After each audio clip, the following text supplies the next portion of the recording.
2024 தேர்தலே ரத்து செய்யப்படணும். ஹரியானா தேர்தல் ரத்து செய்யப்படணும். 25 லட்சம் வாக்காளர்கள் போலி வாக்காளர்களா வாக்காளர் பட்டியலில் இருக்காங்கிறது ப்ரூஃபோட எடுத்து வச்ச பிறகு சுப்ரீம் கோர்ட் எப்படி சுயோமோட்டோ வந்து அந்த தேர்தலை ரத்து செய்யாம இருக்கு? எப்படி வந்து வாக்காளர் பட்டியலை சரி செய்துட்டு தான் நாங்க வந்து நேர்மையான தேர்தல் நடத்தினாதான் நான் வந்து திருப்பி வந்து கவர்மெண்ட்டை வந்து ஃபார்ம் பண்ண விடுவேன் அப்படின்னு ஏன் சுப்ரீம் கோர்ட் சொல்லாம இருக்கு? ஏன்னா சுப்ரீம் கோர்ட்டை முதற்கொண்டு எல்லா இன்ஸ்டிடியூஷன்ஸுமே விலை போயாச்சு.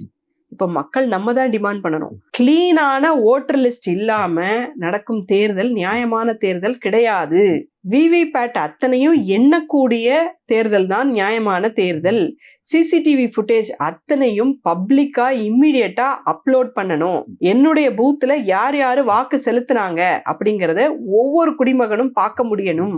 இந்த 3 ரிக்வெஸ்ட் மினிமம் வச்சு இப்ப நம்ம எல்லாருமே களத்துக்கு ஒரு ஜல்லிக்கட்டு போராட்டம் போல வந்தாதான் இது சரிப்பட்டு வரும். சுப்ரீம் கோர்ட் பெருசு இல்லடா, மக்கள் நாங்க தான் பெருசு.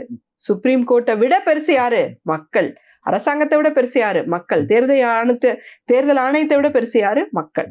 எல்லா இன்ஸ்டிடியூஷன்ஸுமே மக்களுக்காக மட்டுமே ஃபார்ம் ஆனது தானே. அப்போ அந்த ஸ்டேட்மெண்ட்டை இப்ப நம்ம திரும்ப எடுக்கக்கூடிய ஒரு நிலைக்கு நம்ம தள்ளப்பட்டிருக்கோம். தமிழர்களாகிய நாம வந்து இந்தியாவுக்கே முன்னுதாரணமாக இதை நம்ம செய்யணும்.